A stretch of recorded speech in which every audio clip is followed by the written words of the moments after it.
भाई याद रखिए, फिरका परस्ती को और बीजेपी को अगर कमजोर करना है तो जब तक मजलिस आपके दरमियान में रहेगी हमारे हौसले भी पस्त नहीं होंगे और हम जमहूरियत के दायरे में रहकर सीना तान कर हम इन ताकतों को शिकस्त भी दे पाएंगे। तो मेरी आप तमाम से दरखास्त है कि जो काम शुरू किया गया था उस काम को लेकर हमें और आगे बढ़ना है। यकीनन असेंबली के इंतखाबात में बीजेपी और पार्लिमानी इंतखाबात में बीजेपी को कामयाबी मिली, मगर आज मजलिस मुकाबला कर रही है। असेंबली और पार्लियामेंट में बीजेपी से मुकाबला करते वक्त मजलिस नहीं थी, मगर आज निजामाबाद को मजबूत बनाने के लिए, निजामाबाद को निजामाबाद बरकरार रखने के लिए मजलिस इत्तेहादुल मुस्लिमीन आज मुकाबला कर रही है। 21 बल्दिया के वार्डों से मजलिस के उम्मीदवार मैदान में है। मेरी आप सदवन गुजारिश है कि आप मजलिस इत्तेहादुल मुस्लिमीन को कामयाब और कामरान करिए। इनके पास दिखाने को कुछ नहीं है बीजेपी के पास, सिवाय इसके कि सुबह शाम खाली मजलिस के नाम का वजीफा पढ़ना और ओवैसी ओवैसी करते रहना। मेरे भाई, आप जानते हैं कि बोधन रोड के ऊपर पानी रहता था, वहां पर बॉक्स कलवर्ट बनाया गया। रेलवे ट्रैक के पास पानी रुकता था, कलवर्ट कंस्ट्रक्शन का काम शुरू हुआ। आप ये भी जानते हैं कि अरसापल्ली में ट्रैफिक के निजाम को बेहतर बनाने के लिए वो ब्रिज का काम मुकम्मल हो चुका है, मगर बीजेपी और दूसरी ताकतें सिर्फ यही चाहती हैं कि फिरका परस्ती के जहर को बढ़ाया जाए। मेरे अजीज दोस्तों और बुजुर्गों, आज मुल्क के माहौल से आप वाकिफ हैं। बीजेपी और नरेंद्र मोदी, बल्कि मैं निजामाबाद के हमारे बैकवर्ड क्लास के लोगों से अपील करूंगा, खास तौर से हमारे मुनूर कापू भाई बहनों से, कि बीजेपी ये कहती है कि बैकवर्ड क्लास का सबसे बड़ा लीडर भारत में मोदी है। पार्लियामेंट में खड़े होकर भी नरेंद्र मोदी ने, मैंने खुद अपनी आंखों से देखा, एक बार नहीं कई मर्तबा नरेंद्र मोदी अपने सीने पर हाथ मार के कहा कि भारत का सबसे बड़ा बैकवर्ड क्लास का नेता मैं हूं। मैं आपसे पूछना चाह रहा हूं, सीने पे तो हाथ मार दिए, मगर आपके गले पे हाथ मार दिए हैं। यूजीसी के गाइडलाइंस मोदी की हुकूमत ने बनाए और गाइडलाइंस में ये कहा, मेरे मुनूर कापू भाई बहनों, कि अगर यूनिवर्सिटी और कॉलेज में कोई बैकवर्ड क्लास के बच्चे से नाइंसाफी होगी, दलित से होगी, आदिवासी से होगी, अकलियतों से होगी, तो उसका एक निजाम और सिस्टम बनाया गया। आरएसएस ने पूरे मुल्क में अपर कास्ट और आला जात के लोगों से कहा, देखो इस तरह का रेगुलेशन बन गया, तुम निशाने पर रहोगे। तो मुल्क में आरएसएस की पूरी बैकिंग से एक एहतजाज शुरू किया गया। टीवी चैनल में जितने एंकर बैठते हैं, 6 बजे, 8 बजे, 9 बजे, 10 बजे, ये तमाम के तमाम आला जात से इनका ताल्लुक है। आरएसएस ने उनको भी आंख मार दी, तुम भी शुरू हो जाओ। वो भी शुरू हो गए और पूरे मुल्क में एक ऐसा फिजा पैदा करने की कोशिश की गई कि ये जो यूजीसी के रेगुलेशन है, इससे आला जात के बच्चे और बच्चियों को नुकसान पहुंचेगा। मगर आरएसएस हमेशा दुश्मन रही है बैकवर्ड क्लास के और दलित और आदिवासियों से। ये मसला सुप्रीम कोर्ट को गया। सुप्रीम कोर्ट के एक ही हियरिंग में सुप्रीम कोर्ट ने स्टे दे दिया। मैं पूछना चाहता हूं मुनूर कापू और बैकवर्ड क्लास के लोगों से, आपने बीजेपी को वोट दिया, इनके 7 एमपी आपने मुंतखब किए तेलंगाना से, क्या ये बैकवर्ड क्लास के लोगों से मोहब्बत है?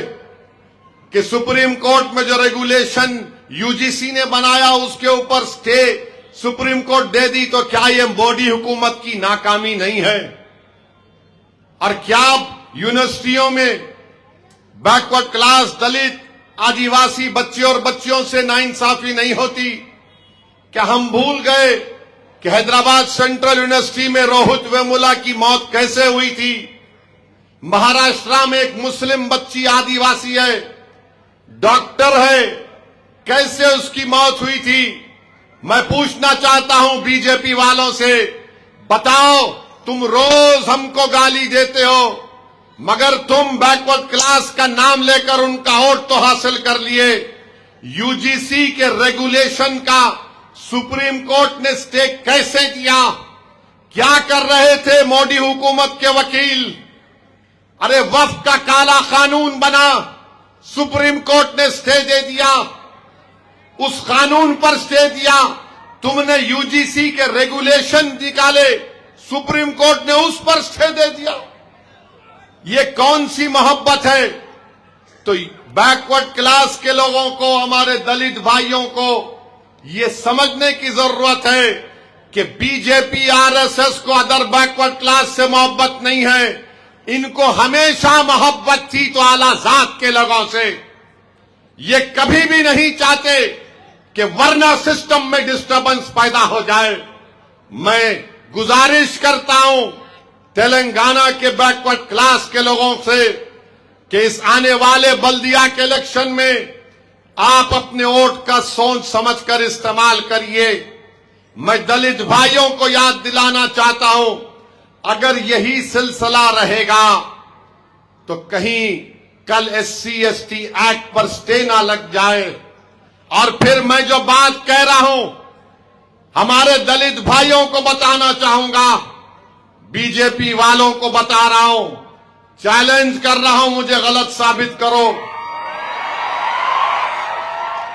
SC/ST एट्रोसिटीज एक्ट जो है, पूरे मुल्क में 80% दलितों पर जुल्म के और जो केसेस बुक होते हैं वो 6 रियासतों में बुक होते हैं। कहां पर? उत्तर प्रदेश, बीजेपी की सरकार, बाबा वहां पर है। मध्य प्रदेश, वहां पर यादव साहब बीजेपी के मुख्यमंत्री। राजस्थान है, शर्मा साहब है। बिहार है, बीजेपी की हुकूमत है। ओडिशा है, बीजेपी की हुकूमत है। महाराष्ट्र है, बीजेपी की हुकूमत है। 80% SC/ST एक्ट के एट्रोसिटीज के केसेस बीजेपी ज़ेर इख्तिदार रियासतों में होते हैं। तो क्या बीजेपी एंटी दलित नहीं है, एंटी आदिवासी नहीं है?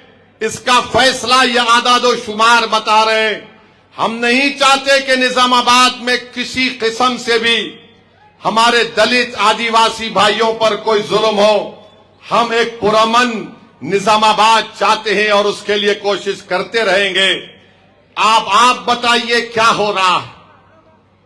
गाली मुझे देते हैं, ओवैसी ये है, मगर ये आदादो शुमार तुम्हारे क्या है बताओ?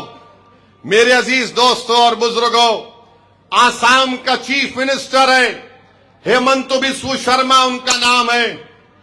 वो कहते हैं कि जो बंगाली बोलने वाले मुसलमान हैं, अगर कोई ऑटो चलाता है, 5 रुपए किराया हुआ तो किराया 5 रुपए मत दो, 4 रुपए दो। एक चीफ मिनिस्टर है जो भारत के आईन पर, जिसको बाबा साहेब अंबेडकर ने बनाया, खुलम खुला बोल रहा है कि जो मियां ऑटो में बैठेंगे उन 5 रुपए हुआ तो 4 रुपए दो। इनको अगर वोट डालना है मियां को तो बांग्लादेश में जाकर वोट डालो। तरकारी की कीमत गुवाहाटी में बढ़ती है तो मियां जिम्मेदार है। आप बताइए, एक चीफ मिनिस्टर रहकर कोई इतना गिर सकता है कि हम इनको ऑटो का किराया नहीं देंगे?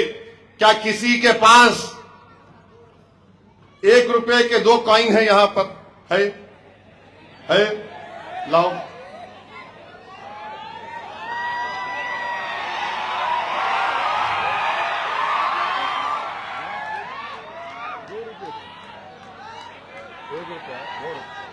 ये 2 रुपए का कॉइन है, ये 2 रुपए का कॉइन है। हेमंत बिस्व शर्मा तेरे को चंदा दे तो ले ले में से 2 रुपये, तेरे को दे तो सदका दे तो निजामाबाद पे वार के पड़ा लेता तू। माने आप बताओ, एक चीफ मिनिस्टर रह के बोल रहा 5 रुपए है तो 4 रुपए दो, मैं तेरे को 2 रुपए तो ले ले। हाँ मेरे भाई, ये आपको दिख रहा है, मगर इसमें नफरत है एक मुख्यमंत्री चीफ मिनिस्टर की, नफरत है। 5 रुपए हुआ तो 2 रुपए देंगे। अब यहां पर उसकी देखा देखी कर रहे हैं, छोटे हेमंत बिस्व शर्मा बनने जा रहे हैं कोई यहां पर। अगर आप बनने जाएंगे 2 रुपए का चंदा दूंगा मैं, आपको लेना पड़ेगा। मेरे अजीज दोस्तों और बुजुर्गों, आप जानते हैं कि आप बीजेपी का चीफ मिनिस्टर इस तरह की बात करके, मैं उनसे कहना चाह रहा हूं, आप आसाम की आवाम की तौहीन कर रहे हैं। ये निजामाबाद की सरजमीन है, यहां पर गयूर लोग और ईमानदार लोग रहते हैं। अगर आप बीजेपी को नहीं रोकेंगे तो फिर ये छोटे हेमंत बिस्व शर्मा यहां पर पैदा हो जाएंगे। तो मेरे अजीज दोस्तों और बुजुर्गों, मेरी आप सदवन गुजारिश है, जरा तेलुगु में बोलता हूं, కొంచెం కొంచెం आती, अगर गलती हुई तो माफ कर देना।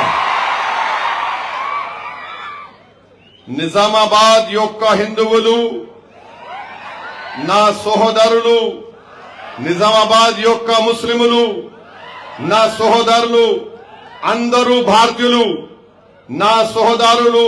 హిందూ ముస్లిం ఐక్యత జిందాబాద్, దేశం ప్రచారం చేయవాళ్ళు मुर्दाबाद।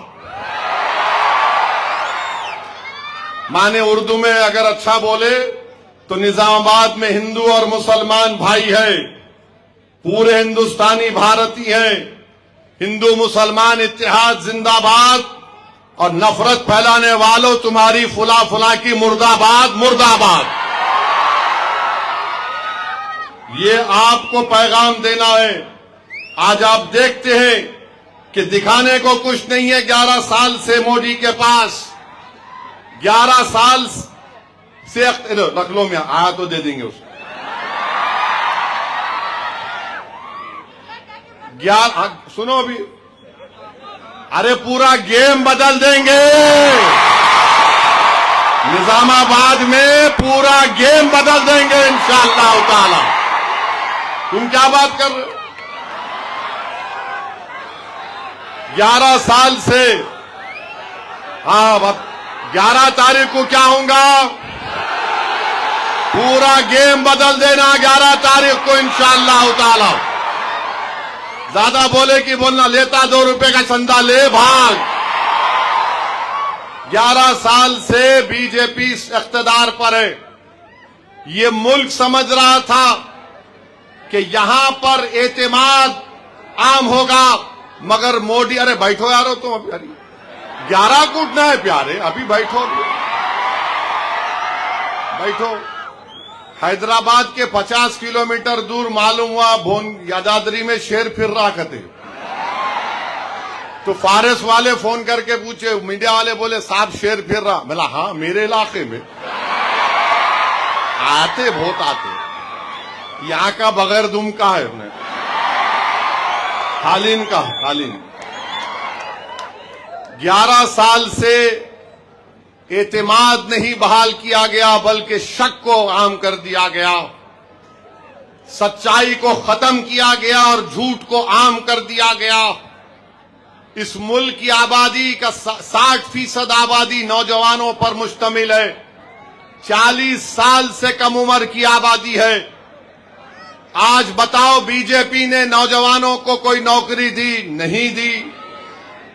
बीजेपी ने नौजवानों को स्किल सिखाया? नहीं सिखाया। महंगाई उरूज पे चले गई, और मोदी राज्यसभा में तकरीर करके बोलते हैं कि इस देश में, ये देश नौजवान देश है, दूसरे विश्व में, दुनिया में जो ममालिक हैं वो बूढ़े हो रहे हैं। मोदी जी, ये देश आपसे पूछना चाहता है, आपने नौकरी नहीं दी, नौजवानों ने नौकरी पूछी तो मोदी ने कहा जाओ गांव रक्षक बन जाओ। नौजवानों ने पूछा नौकरी दो तो कहा जहां कहीं भी ईसाइयों के फंक्शन हो रहे, मजहब तब्दीली के नाम पर गड़बड़ कर दो। नौजवानों ने नौकरी पूछी तो कहा जो बंगाली बोलता है उसको पकड़कर बांग्लादेशी बोल के पीट दो।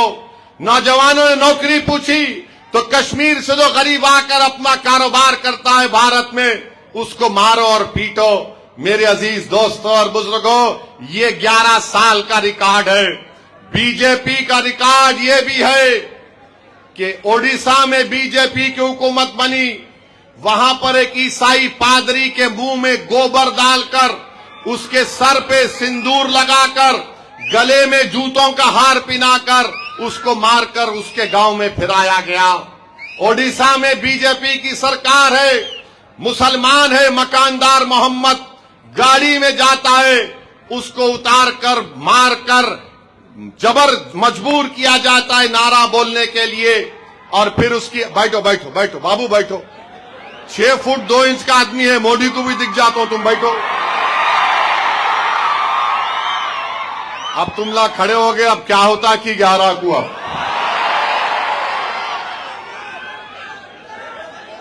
उसके बाद त्रिपुरा में, सुनो भाई अहम बात है, हाँ पूरा त्रिपुरा में फसाद हुआ। क्या, किस पे फसाद हुआ? चंदे पे झगड़ा बोल के मस्जिद पे हमला, घरों को जला दिया गया।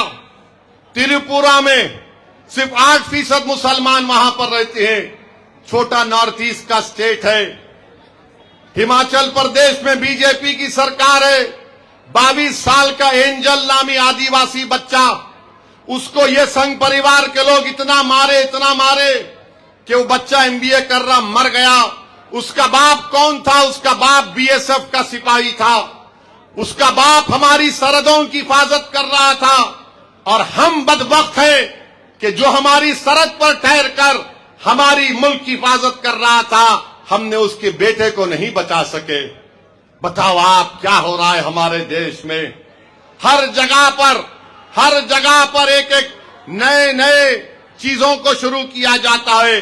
तो मेरे अजीज दोस्तों और बुजुर्गों, हालात और वक्त का तकाजा यह है कि पहले से ज्यादा हम मुत्तहिद रहें।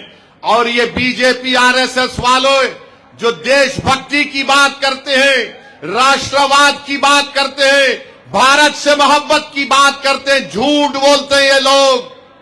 और उनकी झूठ क्या है बताता हूं। एक गोरी चमड़ी वाला ट्रंप अमेरिका में बैठकर बोलता है हम भारत को कि तुम रशिया से तेल नहीं लेना, तुम वेनेजुएला से तेल लेना। मोदी जी, ट्रंप अमेरिका का सदर है, भारत का सदर नहीं है। हमने अंग्रेजों की 200 साल की गुलामी से इस मुल्क को इसलिए आजाद नहीं किया था कि गोरी चमड़ी वाला हमको बैठकर बोले कि तेल किससे खरीदना। अरे आप बोल सकते थे उसको कि तू अपना देश देख, हम अपना देश देखेंगे। अरे तेल किससे खरीदना ये हम फैसला करेंगे, किसके साथ क्या करना मगर नहीं। ट्रंप मोदी को बोला don't buy Russia oil. Modi ji बोले यस सर। ट्रंप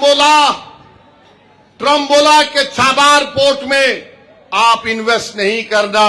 ट्रंप बोले आपका हुकुम यस। छाबार पोर्ट क्या है? अगर छाबार पोर्ट भारत बना देता है पूरा, ईरान में एंट्री के साथ साथ अफगानिस्तान में हम जाएंगे, अफगानिस्तान के साथ साथ उज्बेकिस्तान, ताजिकिस्तान, तुर्कमेनिस्तान, कजाकिस्तान में हम रास्ता खोलेंगे। वहां पर तेल है, गैस है, हमको पाकिस्तान से जाने की जरूरत नहीं पड़ेगी। मगर ट्रंप बोल दिए, बड़े अब्बू बोले या इन बोले में खामोश हो गए। ट्रंप भारत को इररिलेवेंट बना रहा है।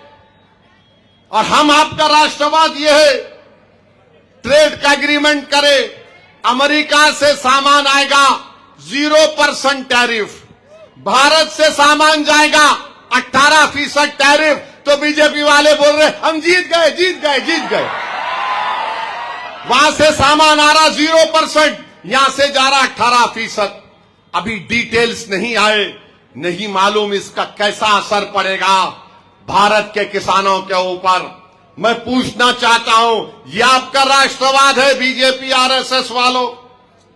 हम भारत के वजीर आजम से पूछना चाहते हैं, आर्मी का चीफ अपनी किताब में लिखा, उस किताब के इख्तिसाबात कैरावैन मैगजीन में छापे, आर्मी का चीफ बोल रहा कि लद्दाख में चीन के टैंक आ गए, मैं क्या करूं? किसको बोले? प्राइम मिनिस्टर को बोले, रक्षा मंत्री डिफेंस वजीर दिफा को बोले, एनएसए को बोले, सबको बोले टैंक आ रहे चीन के, क्या करूं? बोलो बोलो मोदी जी, बोलो राजनाथ सिंह। ऐसा 1 घंटा 1.5 घंटा चला गया, टैंक करीब आते गए। बाद में राजनाथ सिंह, ये जनरल साहब बोल रहे अपनी किताब में कि जो उचित हो वो करो। आप ऐसा कैसा बोल सकते हैं? जो उचित है वो फैसला कर लो। अरे चीन की फौज हमारी जमीन पर आ गई, एलएसी में अंदर आ गई, और देश के प्रधानमंत्री बीजेपी वाले बोलते हो मोदी का 56 इंच का सीना है। 56 इंच, मगर 56 इंच का सीना जब चीन फौज लेके आ रहा था तो क्या हुआ? और मोदी जी तो मिलिट्री वॉरफेयर के एक्सपर्ट भी हैं माशाअल्लाह। बालाकोट में स्ट्राइक हो रहा तो मोदी ने कहा था, मुझे फौज ने आकर बोला था सर बादल है, मैंने कहा बादल है तो बहुत अच्छा मौका है, घुस के मारो। यह और बात है कि टेक्नोलॉजी से मालूम होता, मगर मोदी जी बोले बादल का कवर लेके हम हमला करेंगे।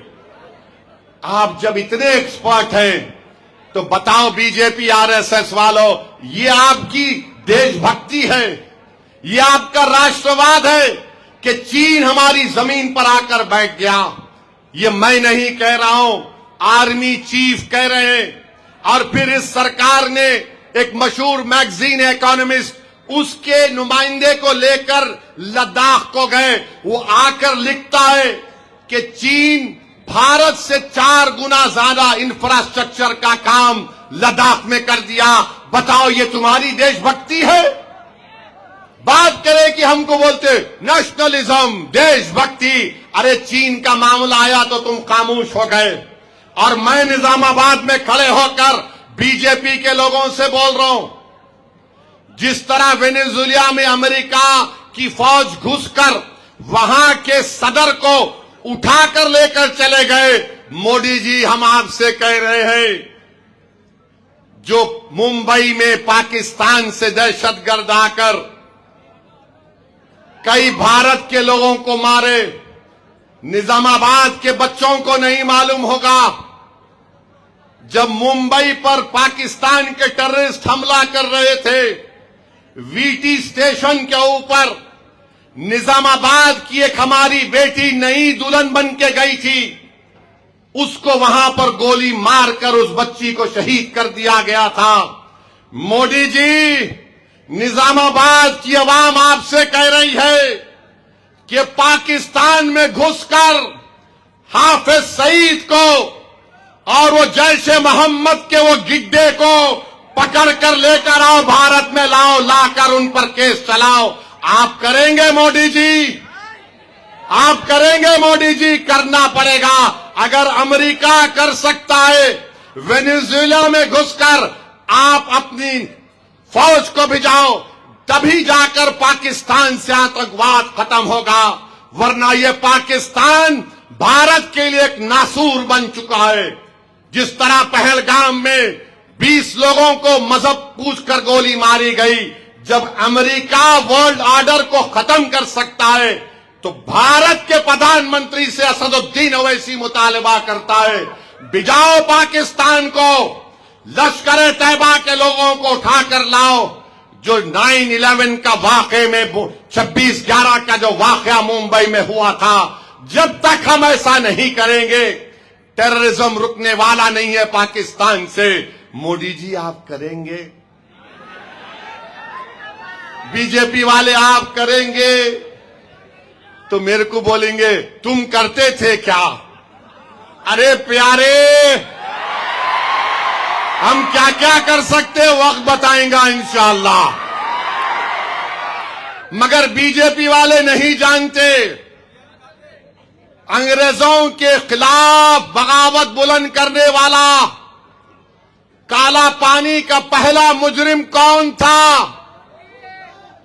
ये चड्डी पिराने वाले नहीं थे, चड्डी पहन के अब पैंट पहन रहे। काला पानी का पहला मुजरिम मौलवी अलाउद्दीन थे, मक्का मस्जिद हैदराबाद के सबसे पहला मुजरिम वो था। अरे तुम तो कुछ नहीं किए देश के लिए, अंग्रेजों के खिलाफ। हाँ, देख लिया तुम्हारे को। आई लव यू, खामोश बैठो। टाइम है अभी 20 मिनट है, 20 मिनट। अब तो तकलीफ नहीं होंगी ये लोगों को। 20 मिनट है, 9:39 है टाइम। तो आराम से सुनो। और फिर उन्हों कब आ रहे? अकबर साहब कब आ रहे? 8 तारीख को आ रहे। आप आएंगे ना? कितने लोग आएंगे? हाथ उठाओ। उधर भी। वेरी गुड, हो गया काम। तो मैं जहां खत्म करके छोड़ के जाऊंगा वहां से अकबर साहब शुरू करेंगे। तो मैं आपको बता रहा था, सुनो अब ये बस सुनो। ज्यादा बोलेंगे तो यहां के तकरीर करना पड़ेगा। मैं आपको बता रहा हूं, ये राष्ट्रवाद की बात जो बीजेपी करती है ना, इनका एक आदमी आरएसएस का बताओ जो अंग्रेजों की गोली खा के मरा। नाम दो, निजामाबाद में 24 घंटे के अंदर नाम बताओ।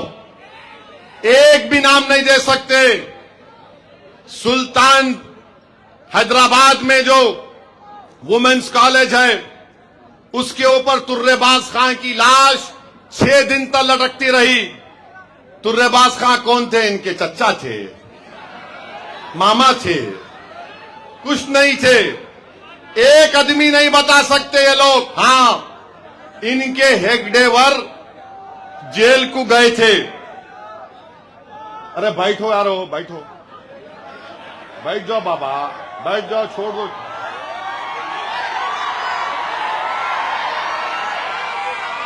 ठहरो, सुनो यारो, तुम लोग अभी असल मुद्दे पे आ रहा हो, तुम लोग डाइवर्ट कर रहे। हमारे घर में भी ऐसी करते हैं, डाइवर्ट कर रहे थे मुझसे। हेगडेवर जेल को गए थे, उन्होंने कांग्रेस के मेंबर थे। खिलाफत मूवमेंट में हेगडेवर जेल के गए थे। खिलाफत मूवमेंट के तकरीर जो हुई थी उसमें जेल को गए थे। और जेल जाने के बाद महात्मा गांधी ने सबसे कहा कोई बेल नहीं लेना। तो आरएसएस वाले बेचे अम्मा जेल में रहना अकेले हम लोग, उन्होंने बेल को डाले, बेल नहीं हुई। तो हेगडेवर जब जेल से निकले, उनका वजन बढ़ गया था, कपड़े टाइट हो गए थे उनके। तो ये है उनका मामला। तो इनकी देशभक्ति की बातों पे मत जाइए, ये सिर्फ ड्रामा करते हैं। अरे देशभक्ति अगर है तो बताओ, ट्रंप कैसे हमको जलील और रुस्वा करने की कोशिश कर रहा है।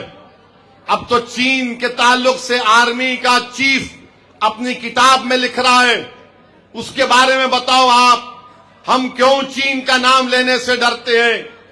मेरे अजीज दोस्तों और बुजुर्गों, मेरी आपसे अदबन गुजारिश है कि बीजेपी के फिरका परस्ती का जहर इंशाअल्लाह ताला खत्म होगा। बीजेपी का जहर खत्म होगा।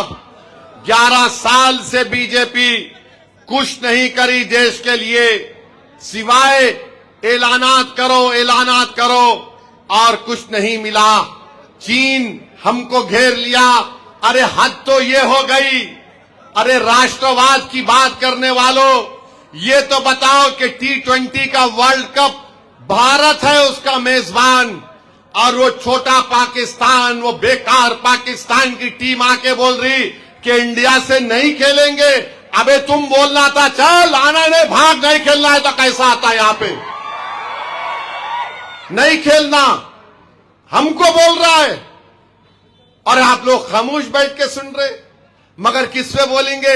नहीं, इन्हें बांग्लादेश, बंगाली बोलता है इन्हें बांग्लादेश, दाढ़ी है इन्हें वहां का है, बताओ तुम्हारे कागज कहां है, बताओ तुम कहां से आए। अरे भाई जहां बोलना है वहां मुंह तो खोलो, वहां तो कुछ बोलो। मगर नहीं, सुबह शाम खाली मजलिस को गाली, ओवैसी को गाली, हम ऐसा कर देंगे, हम फुला कर देंगे। तुम कुछ भी नहीं कर सकते, तुम सिर्फ जुल्म कर सकते, तुम सिर्फ जुल्म कर सकते। और तुम तरक्की नहीं, डेवलपमेंट नहीं, कुछ नहीं, सिर्फ एक ही रास्ते पे लगा दो। और अगर तुम्हारे से कोई पूछे अरे इतना बताओ तुम्हारे पास इतने एमपी हैं पार्लियामेंट में, मोदी तकरीर क्यों नहीं किए लोकसभा में?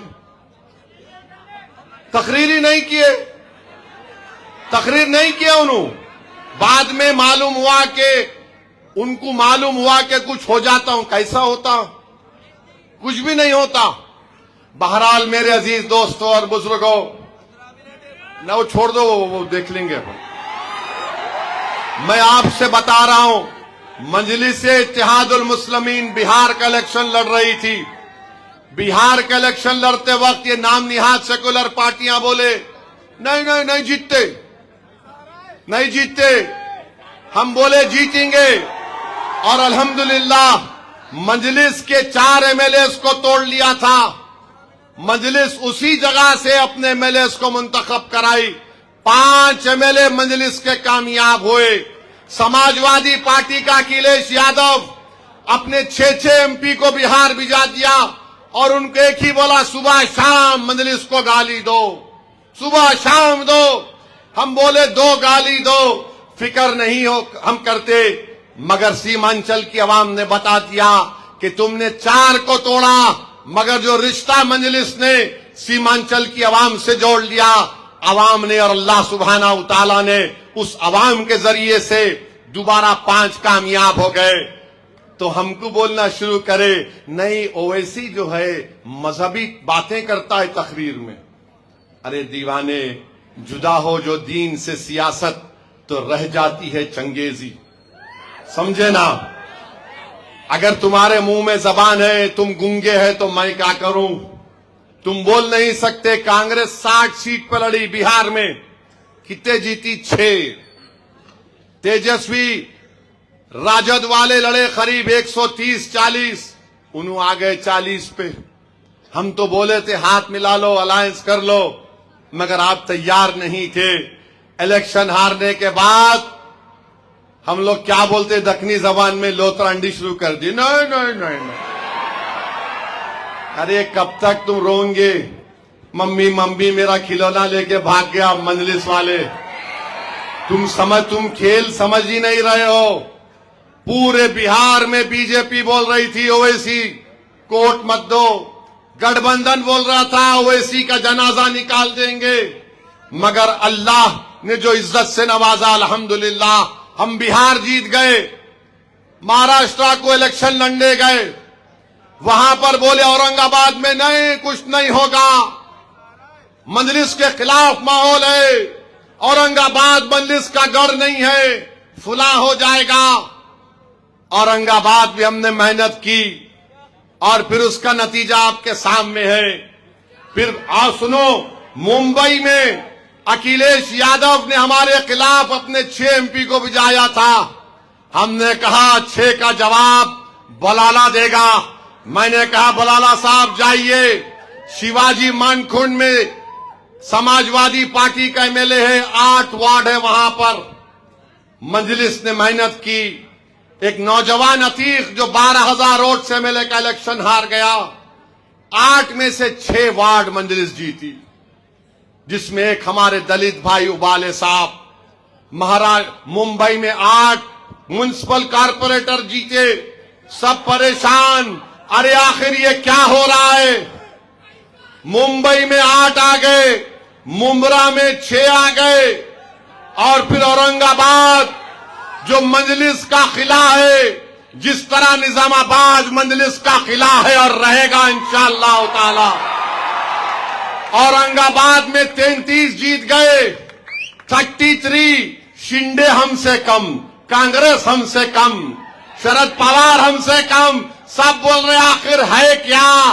तो हमने कहा यह अल्लाह का करम है कि औरंगाबाद की आवाम ने यही फैसला लिया कि नाम बदलने की बात की। तो मैंने कहा औरंगाबाद जिंदाबाद। आज मैं कह रहा हूं, तुम मेरे साथ नारा लगाओ, निजामाबाद जिंदाबाद, निजामाबाद जिंदाबाद, निजामाबाद जिंदाबाद। 33 जीत गए तो सब बोल रहे अरे ये क्या हो रहा, कैसे हो रहा, कैसे हो रहा ये? मेरे भाई, आज आपको और हमको मिलकर तेलंगाना में बताना इन लोगों को, चाहे बीजेपी आरएसएस हो या ये नाम निहाद सेकुलर पार्टियां हो, उनको बताना है कि हमारा वोट होगा, राज हमारा रहेगा। हमारा वोट तुम्हारा राज नहीं रहेगा। हमारा वोट मुत्तहिदा तौर पर हम अपनी जमात पतंग के निशान पर बटन दबाकर अपनी पार्टी को कामयाब और कामरान करेंगे। ये 21 उम्मीदवार हैं मजलिस के, ये उम्मीदवार नहीं है निजामाबाद का बच्चा बच्चा, निजामाबाद की मां और बहनें, निजामाबाद के नौजवान, निजामाबाद के बुजुर्ग कैंडिडेट हैं। तुम इनको मत देखो, अपनी पार्टी को देखो, निजामाबाद को देखो और पतंग के निशान पर मोहर लगा दो। मेरे अजीज दोस्तों और बुजुर्गों, कैंडिडेट की अहमियत नहीं है, पार्टी की अहमियत है। मैं हमेशा कह रहा हूं कि इनफरादियत को मत देखो, इज्तिमाइयत को देखो। बरकत इज्तिमाइयत में है, कामयाबी इज्तिमाइयत में है। मेरी आप तमाम से अपील है कि 11 तारीख के दिन अपने एक एक वोट का इस्तेमाल करिए, पतंग के निशान पर बटन दबाइए, न पतंग के निशान पर मोहर लगाइए। 21 कैंडिडेट हैं, पूरे 21 को कामयाब करेंगे आप इंशाअल्लाह। मेरी मां और बहनों से अपील कर रहा हूं, बिहार में 5 असेंबली की सीटें ऐसी थी जहां पर उस असेंबली कॉन्स्टिट्यूएंसी में 90% खवातीन ने अपने वोट का इस्तेमाल किया। 5 में से 3 मजलिस जीती, 5 में से 3 मजलिस जीती। और जब जीतने के बाद मैं उनका शुक्रिया अदा करने के लिए गया, तो एक असेंबली हल्के में मुझे खवातीन ने बुलाया। मैं पैदल जा रहा था और बुलाकर कहा इधर आओ ऐसी। मैं उनके पास गया तो मां और बहनों ने मुझसे कहा हमारे घर पर राजद का झंडा है, मगर हम तमाम ने फैसला लिया कि बावजूद इसके कि हमारे मर्द हजरात बोल रहे थे कि लैंटिन को वोट दो, हमने कहा हम पतंग साहब को वोट देंगे। हमने ओवैसी को वोट दिया और तुम्हारे कामयाबी मिली। तो मां और बहनों, अपने वोट का इस्तेमाल करो। नौजवानों, 11 तारीख के दिन सुबह के अवलीन सातों में अपने एक एक वोट का इस्तेमाल करने जाओ। ये इलेक्शन निजामाबाद को अमन से रखने का है। ये इलेक्शन निजामाबाद को तरक्की की राहों की तरफ लेकर जाने का इलेक्शन है। ये इलेक्शन हमारी पहचान का इलेक्शन है। ये इलेक्शन इस शहर में हमारे रोब और दबदबे को बरकरार रखने का इलेक्शन है। नौजवानों, मैं तुमसे अपील कर रहा हूं, मुस्तकबिल तुम्हारा है। आज हमको मुत्तहिदा तौर पर अपने वोट का इस्तेमाल करना है। मजलिस को वोट देना इसलिए जरूरी है कि इस इलेक्शन के बाद SIR होगा और बीजेपी NPR NRC के जरिए नहीं, वोटर लिस्ट के जरिए भारत के मुसलमानों की शहरियत खत्म करना चाहती है।